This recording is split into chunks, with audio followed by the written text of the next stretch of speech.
Aloha, beloveds. Thank you so much for tuning in today. I appreciate your presence. I'm here at Lithia Creek in Ashland, Oregon, and really tuning into the waters of communication and flow and synchronicities as we move through some dense times right now, calling upon the water to assist us with ease and flow.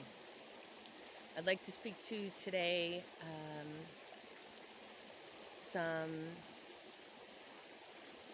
some clarity and some downloads that have been coming through about being in right relationship with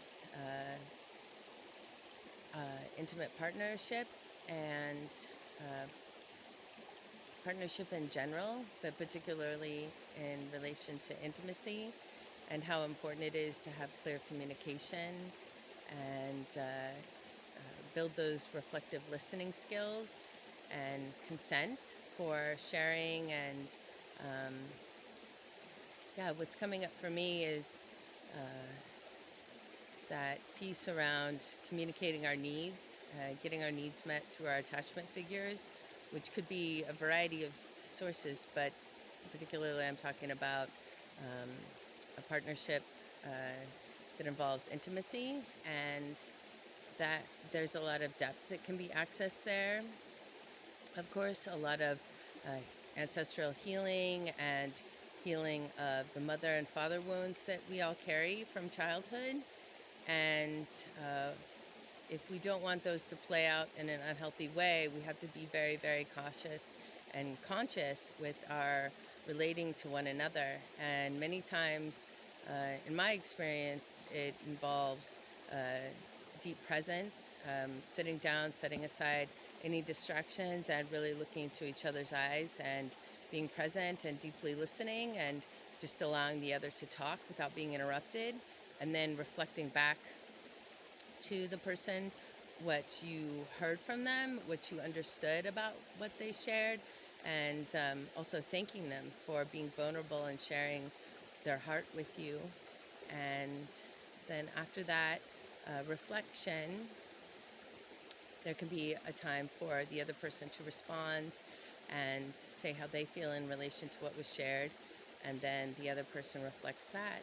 And so it's this back and forth, it's this give and take, it's this beautiful, receptive um, energy that is very indicative of the yin and the yang energies present in relationships. And these ways can be cultivated, it just takes practice and presence and dedication and awareness. This is definitely something that I'd love to teach others. I've been practicing it in my relationship currently, and it's been profoundly transformational and helpful to me in all my relations, but particularly in my intimate relationship, because so much can come up in relation to my childhood and my sexuality.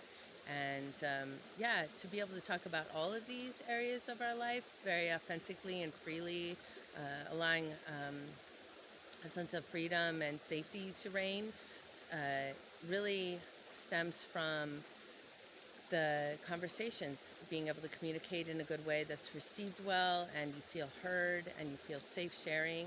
And it takes time to build that trust, but it's totally worth it. And sometimes it doesn't take a lot of time. Sometimes just a few conversations where each party, each being feels held in their share and witnessed and heard, deeply heard and understood, can really transform a relationship deeply. And I believe that it's an important time for us to do that right now, and really look at our relationships and help them to heal. The divorce rate, of course, in America and beyond is super staggering, and many couples don't stay together very long.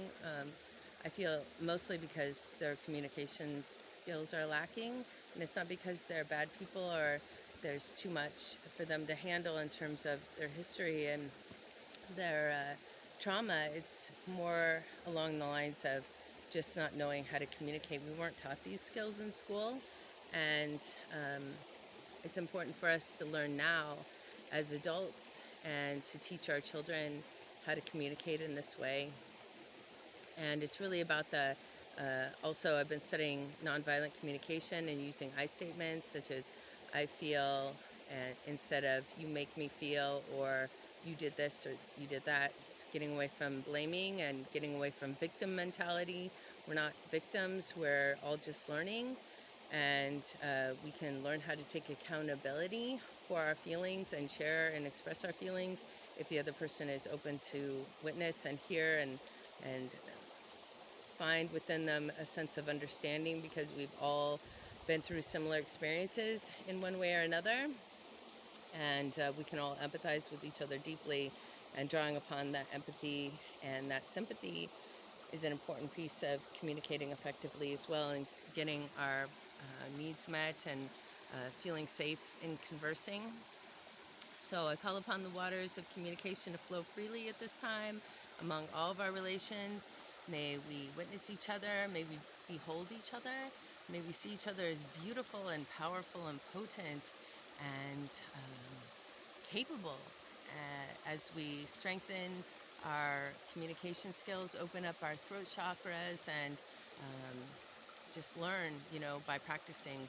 This is always a practice of presence, a practice of heart opening, of surrendering, of softening, and being receptive to what's present, not pushing it away or distracting ourselves from it, but really feeling our emotions and feeling what's alive for us in each moment. And I encourage you to do that. And if you need any guidance or support, please feel free to reach out. I'm just a phone call away. I will put my email and phone number contact in the description here. So if you have any questions, or you'd like to reach out to me for coaching or guidance, relationship help, cultivating communication skills, practicing authentic relating, there are many ways in which to do this, and I'm happy to assist and point the way, and just be a safe person to practice with. And that would feel very in alignment with my path right now. And I appreciate anyone who's listening to this and may be interested in improving their communication skills, improving their relationships, and becoming more vulnerable and authentic in their relating to all of their relations. May this message find you well. Blessings. Aloha.